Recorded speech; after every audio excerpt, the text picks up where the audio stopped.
intention is not to scare you, but just to give you a better idea. This is what the trail can look like in places. We probably did something like this yesterday, 200-300 times. So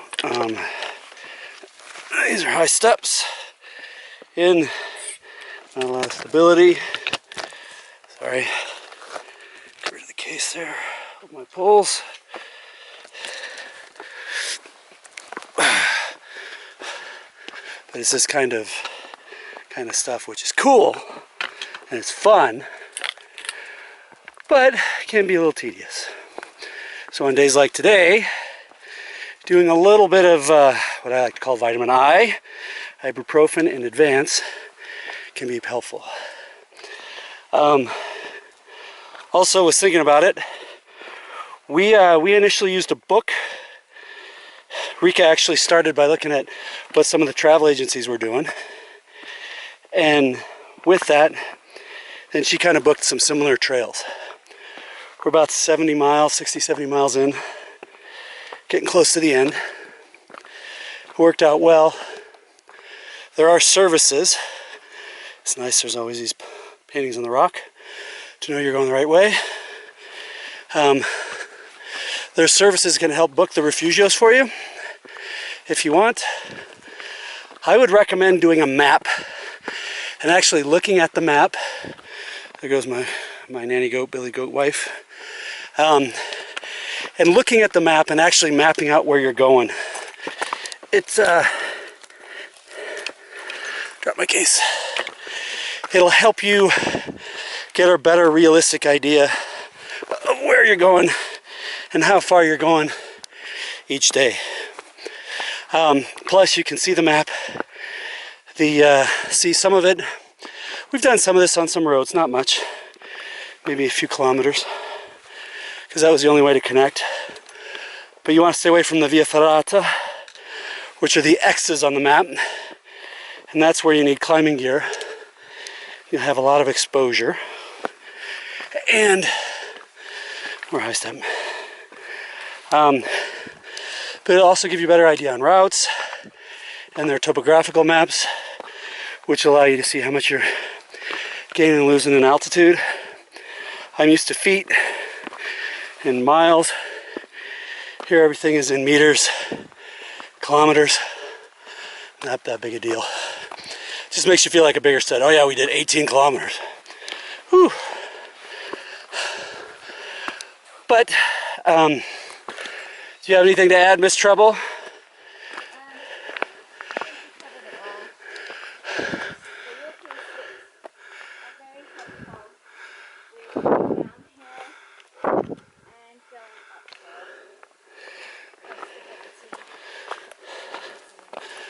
Yes, the walking sticks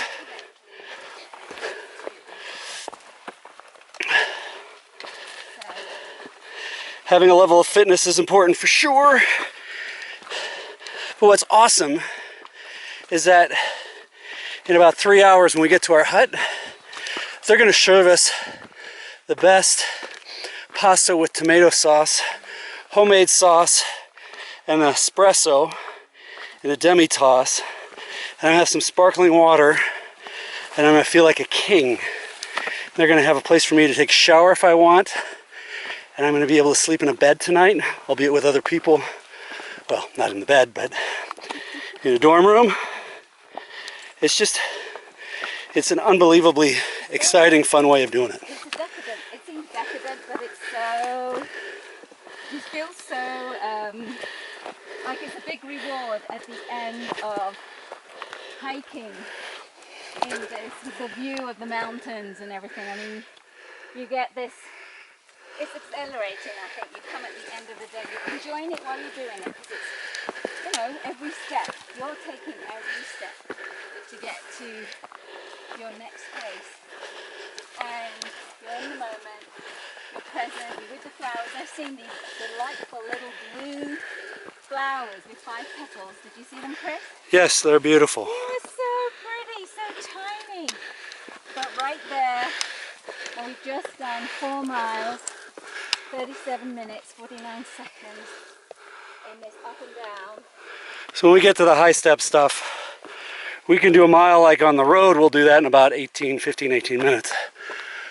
In the high step stuff, we seem to do around 40-minute miles.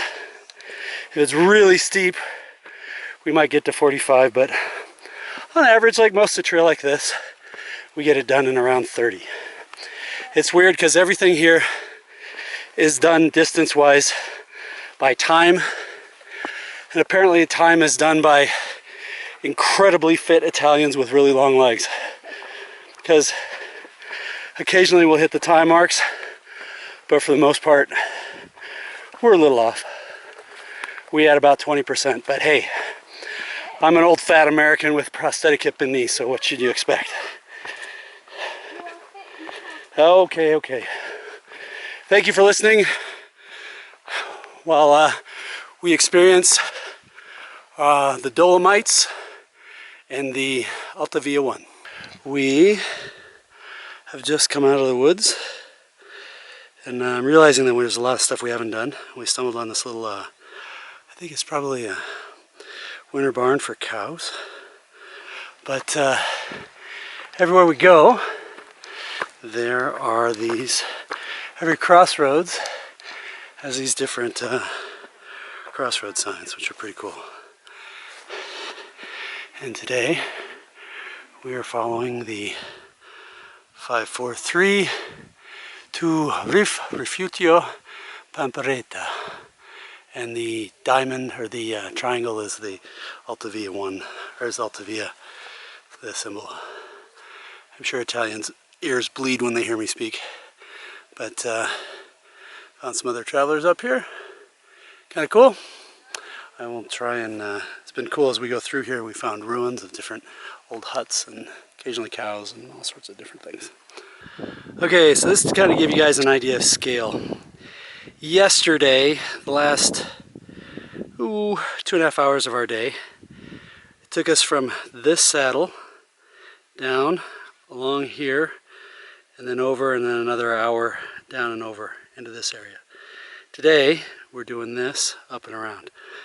The other part of yesterday, we were on the other side of this mountain at almost this height. It was the TC hut, and that the first 8 miles was on the other side, and then we had about the last, well, probably the first 10 miles, 9 miles, and then the last 3 miles were over here. But it's amazing how far you can really go in a day. So today we are about halfway, and we started up the canyon between this rock and this rock, and then we went all the way down to about here, and we've been working our way back up and working around, traversing. Now we're headed to the east, and we probably still have another, probably only about 4 kilometers, a couple miles, but it's going to be a little bit of up and down. Learn more about living your best life and get regular content updates by subscribing to the Solopreneur channel on YouTube or email info@solopreneurlife.com.